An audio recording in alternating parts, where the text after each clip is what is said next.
नमस्कार श्रोते हो, रेडिओ जयंतच्या आनंदी कट्ट्यावर मी अनुराधा आपणा सर्वांचं मनपूर्वक स्वागत करते. श्रोते हो, आजच्या आनंदी कट्ट्यावर डॉक्टर आरती केळकर यांची सत्य घटनेवर आधारित आणि अगदी विचार करायला भाग पाडणारी 20ची नोट हे शीर्षक असलेली पोस्ट तुमच्याशी शेअर करतेय. आज मैत्रिणीबरोबर मॉलमध्ये शॉपिंग आणि त्यानंतर बर्गर पिझ्झाचं डिनर करून संध्याकाळ मस्त घालवायची असा बेत बनवला. माझी मैत्रीण लीना ठरल्याप्रमाणे 4 वाजता घरासमोर मला पिकअप करायला पोहोचली. घराला कुलूप लावून मी तिच्या कारमध्ये जाऊन बसले. गाडी मॉलच्या रस्त्यावर धावू लागली. माझी नजर तिच्या रिअर व्ह्यू आरशाला लटकवलेल्या कार हँगिंगवर पडली. काहीतरी एकदम वेगळं. 20 रुपयाची लॅमिनेट केलेली एक नोट. मी लीनाला उत्सुकतेने विचारलं, 20ची नोट? काय ग हे?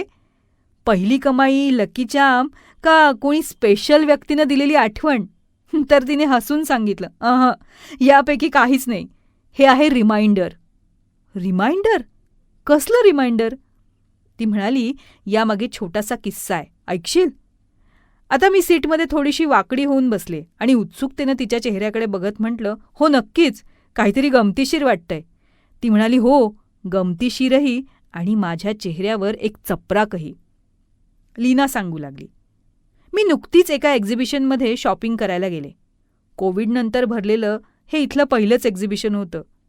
मी एका सिरॅमिक पॉटच्या स्टॉलवर गेले आणि पहिलाच दिवस असल्यामुळे स्टॉलवर अजून पूर्णपणे माल लागलेला नव्हता. एका बाजूला क्रॅक गेलेले किंवा छोटासा टवका उडालेले थोडे डॅमेज्ड पॉट्स ठेवलेले होते, तर दुसऱ्या बाजूला व्यवस्थित असलेलं सामान विक्रीसाठी रचून ठेवलेलं होतं. दुकानावर 20-22 वर्षाची 2 मुलं होती. मी त्यांना विचारलं, हा काय प्रकार आहे म्हणून. त्यांनी त्यांच्या भाषेत माहिती पुरवली की लॉकडाऊनमुळे अनेक दिवस त्यांचा माल एका ठिकाणी अडकून पडला होता आणि नंतर जेव्हा त्यांनी तो उचलला तेव्हा सामानाचं बरंच नुकसान झालेलं होतं. त्यात त्यांचे वडील स्वतः पॉटरी आर्टिस्ट होते, पण कोविड-19मुळे त्यांचं निधन झालं. ते दोघेही शिकत होते, पण वडील गेल्यानंतर जेव्हा रोजीचा प्रश्न पडला तेव्हा दोघांनी हेच काम पुढे न्यायचं ठरवलं. सगळ्या वस्तूंवर छान प्राईस टॅग लागलेले होते. किमतीसुद्धा अगदी वाजवी होत्या. मी माझ्या गरजेनुसार 4 पॉट्स घेतले आणि नर्सरीतून आणलेल्या 2 जेडच्या झाडांसाठी 2 छान सारख्या कुंड्या शोधायला सुरुवात केली. एक कुंडी मला खूप आवडली.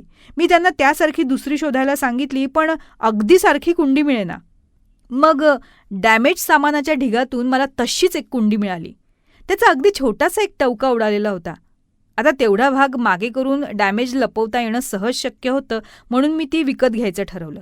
आता तो डॅमेज्ड माल म्हणून आपणहून त्यानं त्याची अर्धी किंमत केली. मी मनातल्या मनात फार खुश. मात्र त्यामुळे माझ्या आतला बार्गेनचा किडा वळवळला. मी सगळे मिळून किती पैसे झाले विचारलं. सगळ्या सामानाचे 650 होतील याचा मला अंदाज आलेला होता, पण मी 550 देईन हे स्वतःशी ठरवून टाकलं. त्या तरुणांना बेरीज करून डिस्काउंट करून 520 रुपये सांगितल्यावर खरं तर मी मुकाट्यानं आणि आनंदानं हे 520 रुपये त्याला द्यायला हवे होते.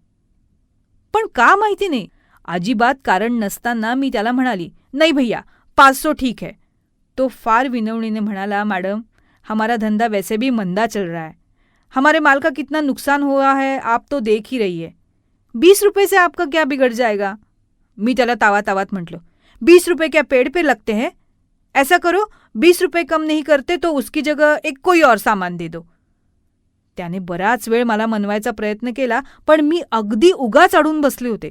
शेवटी त्यातला एक शांत बसलेला दुसरा मुलगा मिश्किलपणे त्या पहिल्याला हळूच म्हणाला, मॅडम को वो कटोरा दे दे फ्री में, उनके लिए सही है.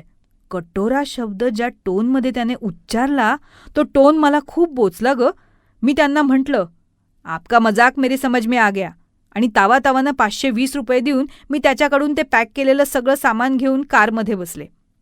माझ्या मनासारखं होऊन सुद्धा मला आतून आनंद होत नव्हता. उलट कटोरा शब्द वापरला याचा राग होता. 2 मिनिटं कारमध्ये मी तशीच बसून राहिले. काय करावं सुचेना. मग ठरवलं की नकोच हा कटोरा. समजतात काय हे स्वतःला. हे परत करते आणि माझे 20 रुपये परत घेते असा दुष्ट विचार मनात येताच सामानातून ते छोटं भांडं काढलं. बघते तर काय, मला त्यात 20 रुपयाची ही नोट दिसली. मी हैराण. स्वतःची लाज वाटली. AC कारमधून फिरणारी, महिन्याला 6 आकडी लठ्ठ पगार घेणारी, कोविडमुळे कुठलीही आर्थिक संकटं न झेलता मी या 20 रुपयासाठी इतकं बार्गेनिंग का करत होते? दुसऱ्याच्या लाचारीमध्ये स्वस्त खरेदीची दडलेली संधी शोधणारी मी स्वतःला सुशिक्षित, सुसंस्कृत का म्हणून घेतेय? ठरवलं, हे पैसे आपल्याजवळ न ठेवता एखाद्या भिकाऱ्याला द्यायचे. पण दुसऱ्याच क्षणी विचार आला की भीक मागणाऱ्याला मी हे फुकट पैसे द्यायचे आणि मेहनत करणाऱ्याला त्याच्या मेहनतीचा पैसा देताना ॲटिट्यूड दाखवायचं. अंजली, कधीकधी आपण उगाच विचित्र वागतो अगं, अगदी कारण नसताना. आणि विचित्र वागतोय हे कळत असलं तरी ते थांबत नाही. मग या युजलेस इगोपायी मामला लांबत जातो. गरीब भाजीवाल्यांशी, रोड साईड वेंडरशी भाव करतो आणि मॉलमध्ये जाऊन निरर्थक वस्तू घेऊन येतो. का तर म्हणे ब्रँडेड. खरं पाहिलं तर एक लक्षात येईल की आपण ग्राहक म्हणून केवळ देशाच्या अर्थव्यवस्थेला हातभार लावू शकतो इतकंच नाही, तर त्यामुळे आपलं सामाजिक ऋणसुद्धा आपण फेडू शकतो. मी मध्येच विचारलं, ते कसं? अगं, काय घेतोय, कुणाकडून घेतोय हे विचारपूर्वक ठरवायचं.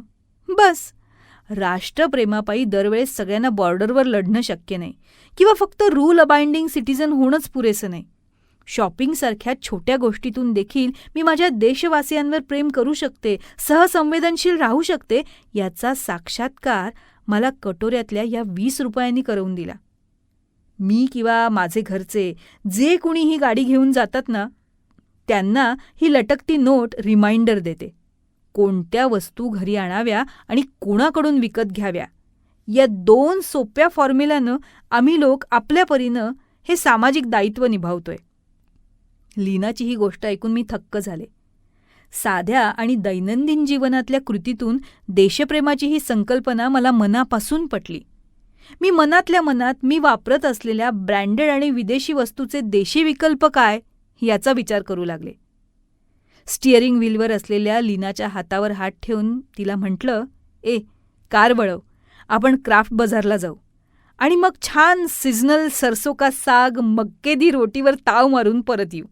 आणि हो, तुझा तो कटोरा मला दे, मला रिमाइंडर म्हणून. क्या बोलती? तिने जोरात होकारार्थी मान हलवली आणि आम्ही दोघी समाधानी आनंदानं हसलो.